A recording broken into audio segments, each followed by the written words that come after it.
Andrew Yang's universal basic income is a proposed reform to government benefits. I think that's the first clarification that's necessary for any discussion of this policy proposal and what it means in terms of poverty, social inequality, social justice.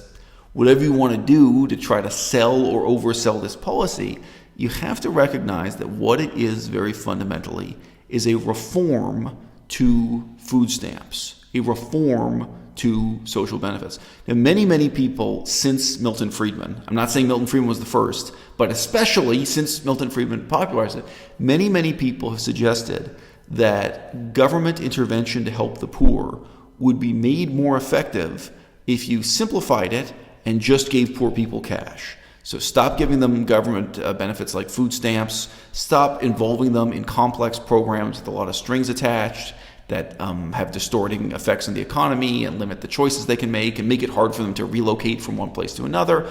People who say, keep it simple, stupid. What the poor need is money, so therefore the government should give them money. And then they argue in terms of efficiency or positive outcomes. You're better off scrapping, getting rid of a whole complex bureaucracy of helping the poor and just help the poor by handing them cash. So that case can still be made.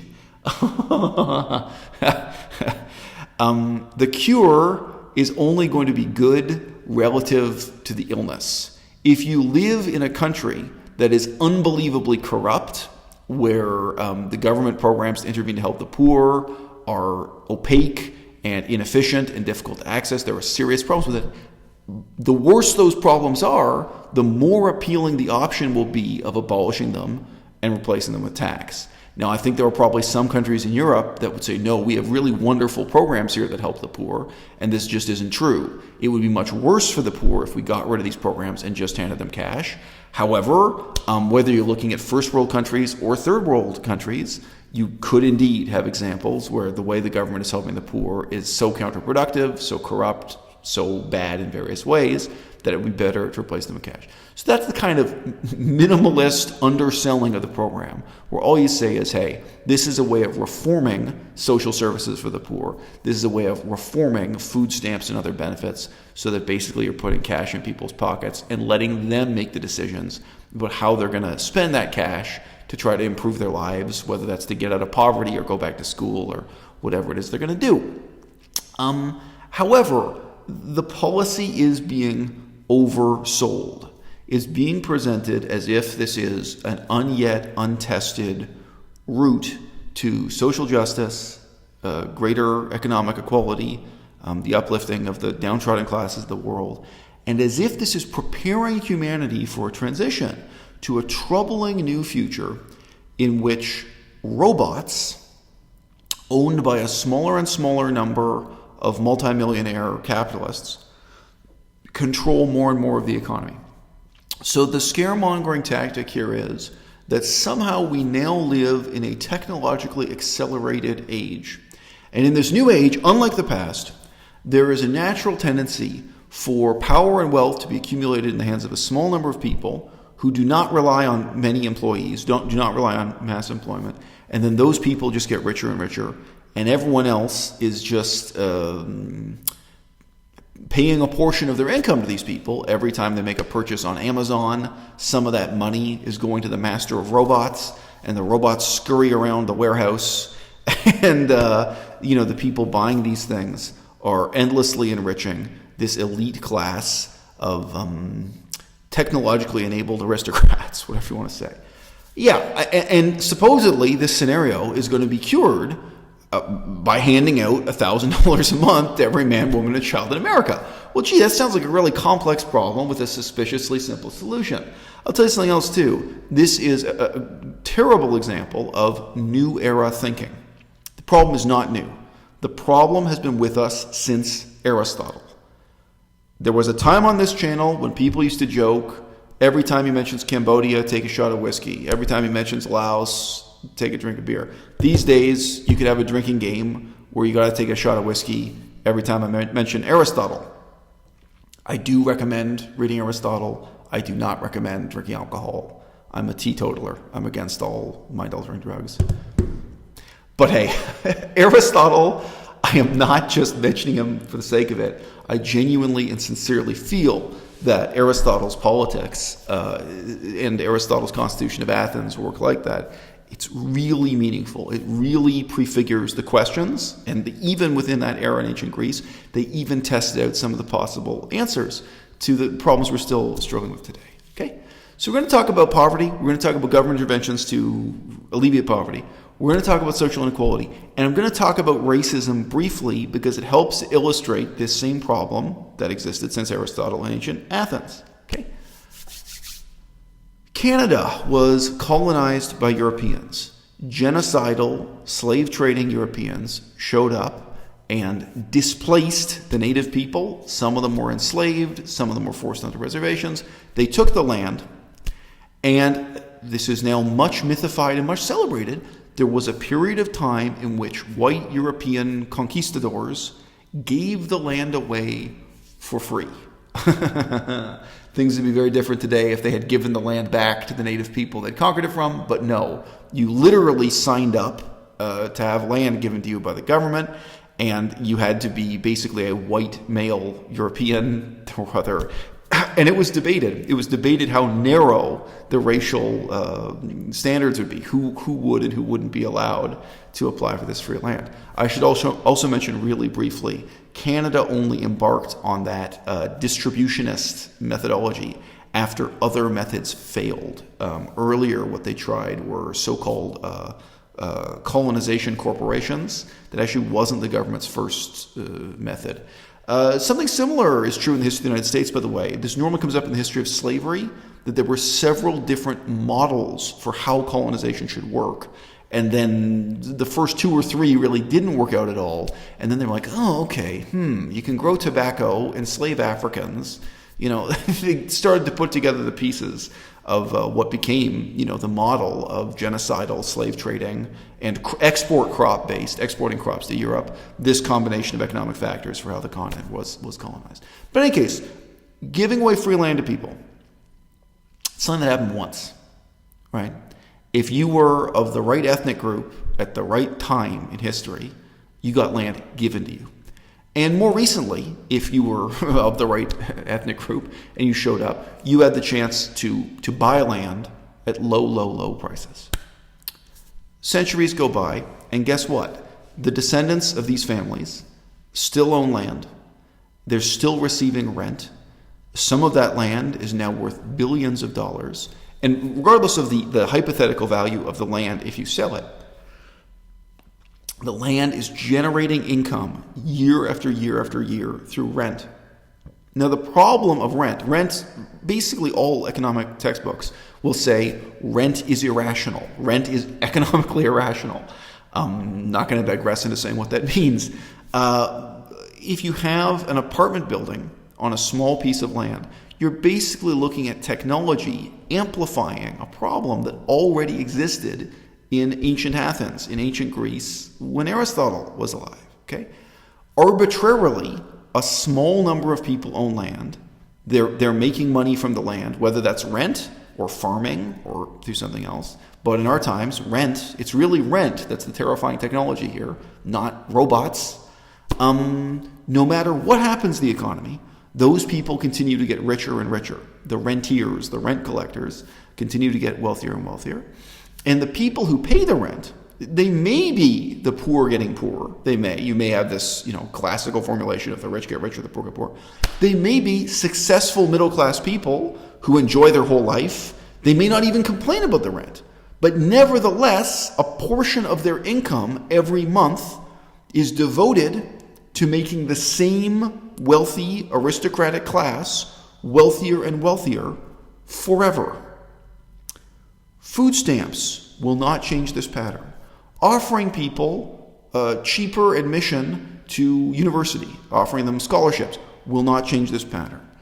Giving people $1,000 a month, Andrew Yang's universal basic income, will not change this pattern. If you live in Western Canada, who do you pay rent to? Not the indigenous people. We've had myriad government interventions to try to help our genuinely poor, genuinely oppressed, genuinely downtrodden indigenous people. A lot of government money going into that. Mysteriously, the indigenous people never end up becoming the aristocrats again. They never end up becoming the landowners. You never end up redistributing the ownership of the land, right? So already in ancient Athens, this was obvious to Aristotle, that the most fundamental problem of democracy was that if you let the free market operate over time, a small number of families would own all of the most valuable land, whether the system started that way or whether it ended up that way after some number of decades or centuries, right? They would then be collecting rent from pretty much everybody else, the rich and the poor. You can have wealthy people paying rent, middle-class people paying rent, poor people. Everyone's paying rent. Not everyone is collecting rent.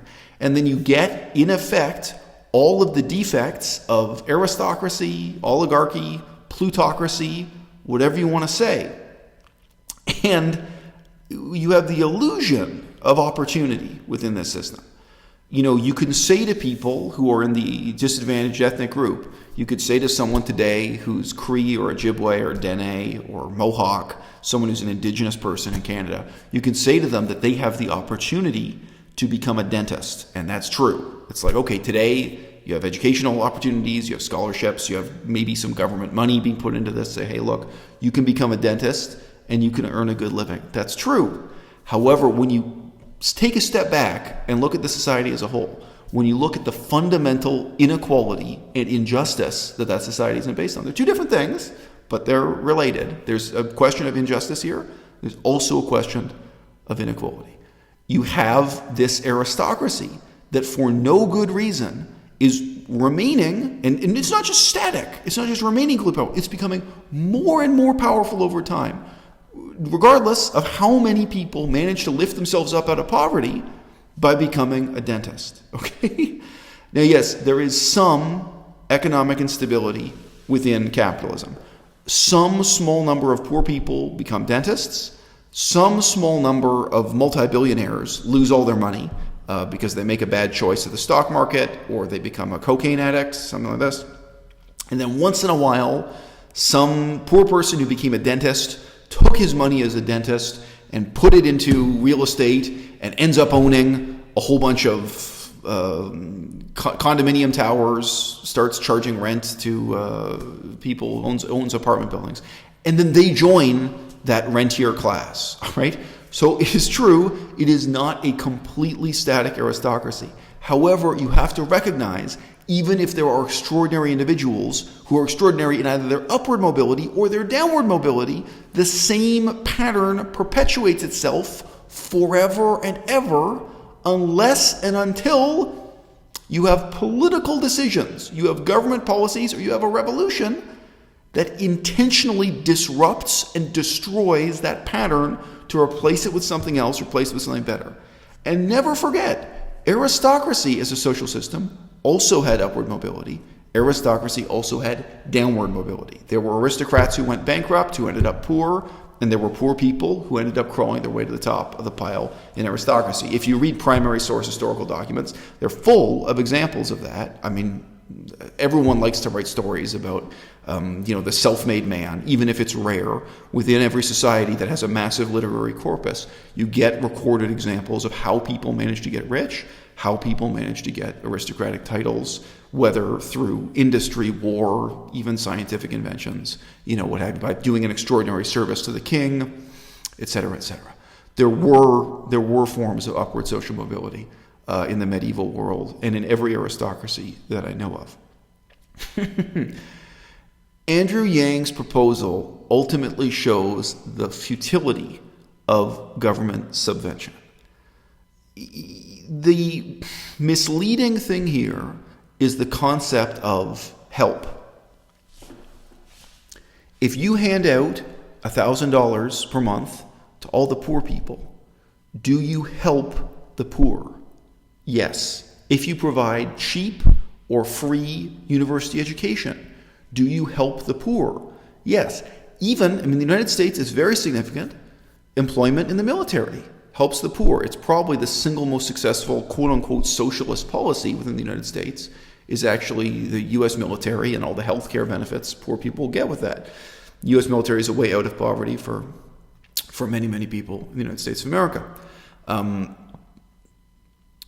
Unfortunately, help as such is irrelevant to the more fundamental question that's raised by Aristotle. Who is to rule and who is to be ruled in this society? Okay?